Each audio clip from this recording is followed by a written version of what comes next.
Welcome to the Canadian Scrapbookers Technique Tasters. I am so excited for today's show because we have the lovely Christy Riopel.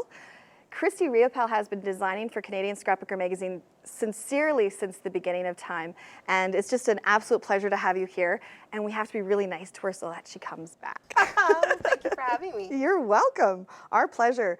Christy, you created this gorgeous layout using dies, and I think the focus of it is going to be this geranium flower. Is that Yes. correct? Okay. Do you want to start off by telling us some of the supplies that you used for the background, and then we'll move on to creating the flower after? Sure. Okay. So the base of the layout, which is what you always start with, is this awesome paper from Simple Stories.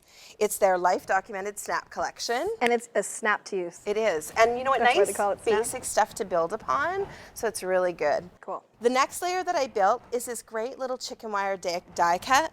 That's from Elizabeth Crafts as well. And I've just cut that out of some more Simple Stories paper a couple times, and you can see that I've layered it. You can see it sort of hiding there. Yes. It's a neat die. This actually, it looks like it's something that you wouldn't know what to use with, but it's fabulous for that underneath the building that you talked about. You could put it on every layout. Yeah, yeah. You great. really could. I agree. Okay, and then onto that I added also some Simple Stories chipboard. From that snap collection? From the same collection. Everything coordinates, right? Everything coordinates. And the Simple Stories little sentiments what do they call or them? stickers? Sentiments, stickers. They call them word strips. Right. They kind of look like a typewriter font. It's kind of a trendy looking guy. Yeah. Love it. Very cute. Okay, and then I stamped out my title, and I used this really great larger than life alphabet and numbers from Stampin Up, and it's an acrylic die. What's nice about this is that because it's clear, you can see the stamp. Right. The acrylic stamps are clear, so you can see them. And I recommend stamping one letter at a time because there's a bit of space around each stamp, and if you put the whole word on, your letters are going to be spaced out. So to get them nice and tight, like I have them here, Right, I see that. Like, one letter at a time. Like here with the O and the G, you kind of Yeah. overlapped them a tiny bit. Yeah. And I think it also, well, but the beautiful thing though is with the clears is that you can keep stamping over top of it again and again and again. And I have to say that this is a nice big font to work with that Stampin' Up has created. It is. Yeah, It's great for scrapbook titles. Yeah. Okay. Absolutely. Let's get on to the fun guy. I'm not going to lie, when I look at this flower, I get a little bit scared. I think that it must be quite time consuming to make. I think it might be a little bit of a commitment to get started when you do this. I think the die makes it simple. It's a little, like it takes some time to glue everything together, but the die makes it really simple and straightforward to put it together. So no skill required. Prove it to me, Christy. I will. So we're going to start with our Sizzix machine. The Big Shot die cutting machine. Exactly. And onto there, I've placed this awesome geranium die from there, and I've placed the 2 petal plates and the base of the flower. Okay. So it was just kind of trial and error. We had talked about before that which dies you use to get this certain look that you want. I imagine there's all different kinds of arrangements that you could do. I'm sure that you could. Like Right. you could create all sorts of different looks. And you could, make some bigger and some smaller and double up and things like that. So I'm going to lay these like there, and I'm going to put my little piece of scrap. And this is great for using up your scraps. Like, I don't know about you, but I have buckets. Like buckets of scraps. Yes. So I'm going to put it right over top of my dies. You got some Simple Stories pattern paper. Yep. And then I'm going to put the clear plate. The clear plate, which over is here hiding. There you go. Excellent. Right over top. And then we're just going to give it a little roll through. I'll hold it for you. It's a new plate. It's new, yes. This is their latest Big Shot die cutting machine too. It's nice and white and classic. It's pretty. Okay. Okay, we'll get that Put out that of the back. way. There you go. Okay, and then we'll lift our plate and pull off all of our pieces.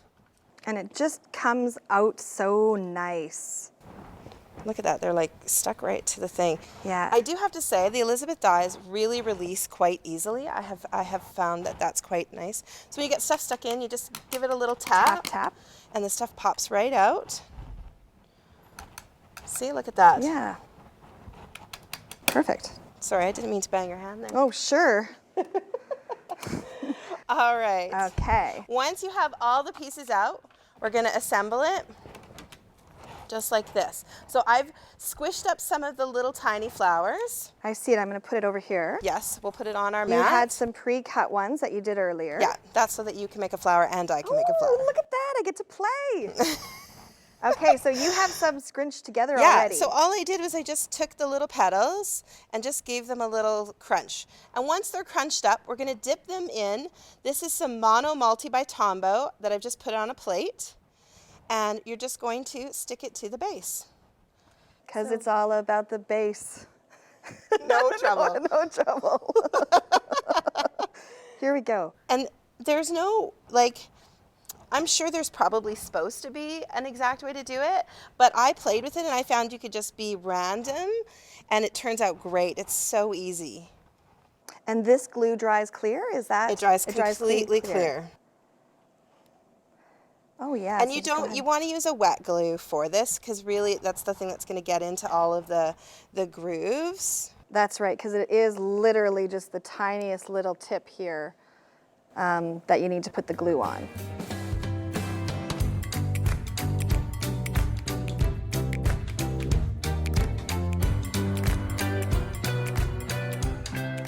I think you just need one more on there. Yeah, I think we'll just tuck it into the edge here, just like this.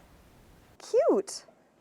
Yeah, that's actually pretty easy. Yeah. Yeah, and you could just shove a whole bunch on there and less or more or whatever you want. Exactly. Now you have another element on here, the leaves. Yes. Okay. So I, again, cut those out with the Simple Stories paper. Okay, I see you have some pre-cut over here. And using these two dies from there, I cut out a bunch From for the us. Elizabeth Craft design. Exactly, Okay. from the same set. The same set of pattern paper and the same die set. Yes. Okay, good. Yep. And I'm just going to open up this little ink pad from Stampin' Up. Stampin' Up ink. And I'm just going to take these and I'm just going to give them a little bit of dimension by dipping them into the edge of the ink pad. Okay, and then I'm just going to take my fingers and give it a little bit of a scrunch. A scrunch is always make anything flat feel more alive. It's important, and it's a very technical term, scrunch. A scrunch. Yes, you need to scrunch. Yep. Okay, and then we'll just build a bunch of different little petals and we'll layer them around the flower. So did you adhere this onto a separate sheet and then put it onto your layout, or did No, you just I work stuck right it onto straight on there. Christy's really brave. She just goes straight to the layout. I might have to work on something else. I think what you did there is absolutely gorgeous, Christy. Well, and you'll see I used some of the leaves tucked in around the photo and in different places. So I used it to sort of fill in anywhere I felt was blank on the layout. Fantastic. Intricate dies are not so hard to use. No. Get some. Thanks, Christy.